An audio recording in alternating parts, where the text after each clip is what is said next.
You are watching Channel Y. Channel Y, a South Asian Canadian channel.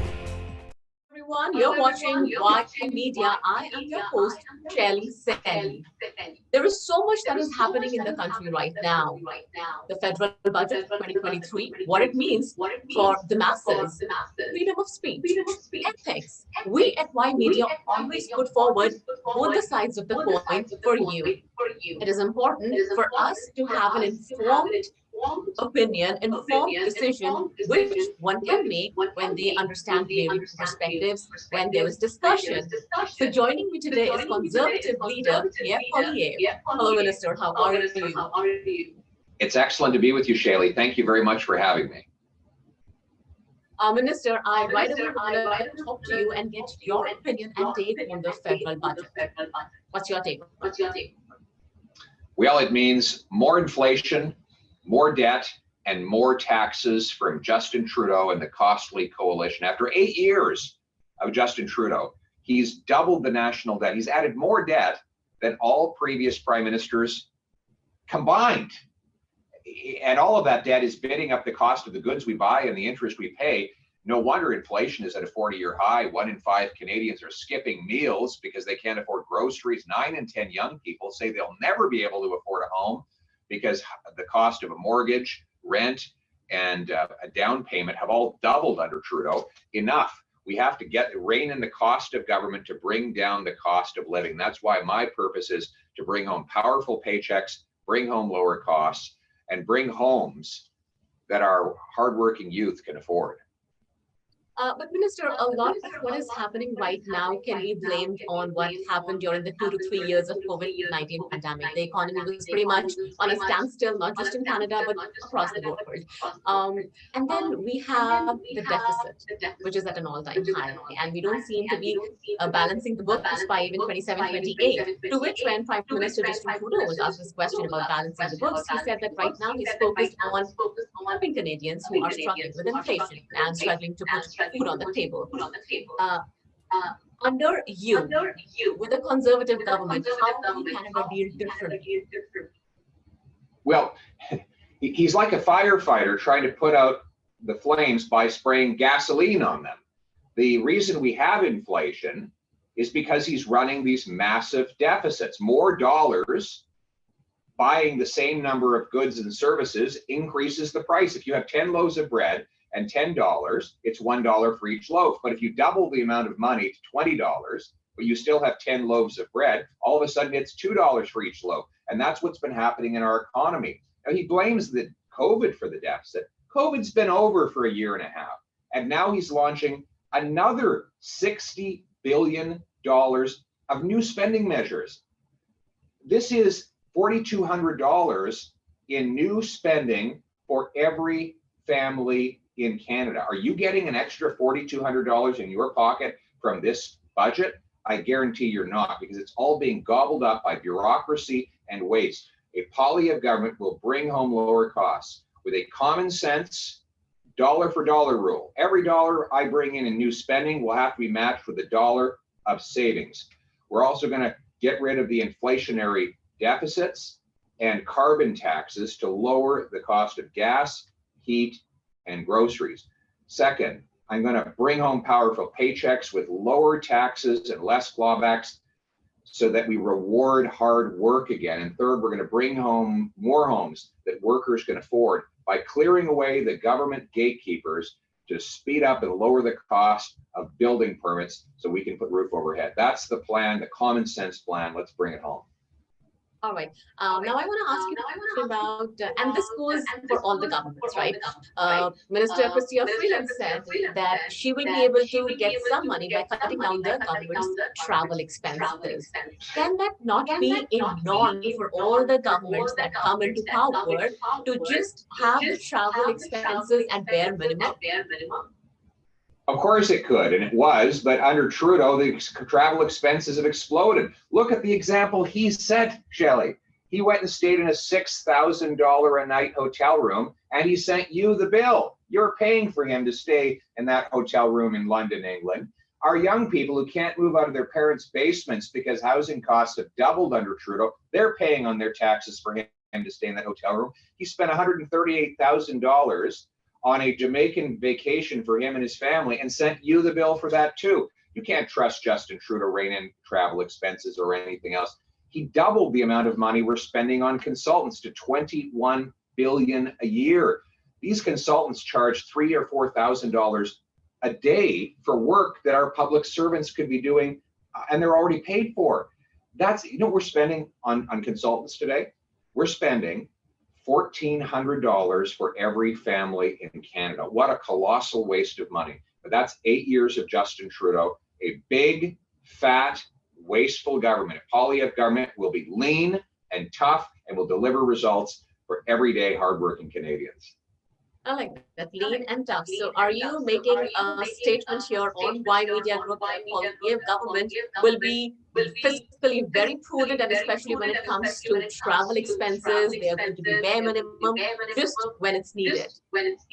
Yes, actually, I think more of these conferences should just be done by Zoom. Look at, we're doing this interview right now.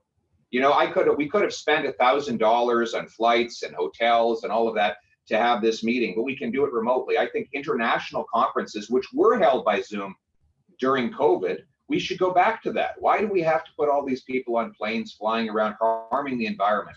Let's cut out the waste. It's common sense. We need to bring back common sense, Shelley. What do you think about that? Interesting, and I actually like because you brought the environment factor also. So how about the carbon pricing? I mean, you have of course mentioned it. So that cuts down on the fuel expense as well. It's going well. Under me, it will come down. But just a reminder: go after we're done this interview. Go out and fill up your tank with gas, because Justin Trudeau is raising the carbon tax at midnight tonight. And so if you don't fill up your tank, you're going to have to pay more tomorrow. I'm telling all Canadians, fill up tonight before the next Trudeau tax hike kicks in. The costly coalition of the NDP and Liberals want to triple the carbon tax on your heat, gas, and groceries. Poilievre government will axe the tax. It's common sense. Let's bring it home. Speaking of the coalition, explain the censorship bill for our viewers, because the coalition just passed it and you stood against it. That's right. So the costly coalition of the NDP and Liberals are passing C11, which would give the CRTC, a liberal woke bureaucracy, the power to manipulate social media algorithms to favor some news and some content over others. Now, they claim it's just to promote Canadian content, but they can't tell us what Canadian content is. Is this program Canadian content? We don't know, because they haven't told us.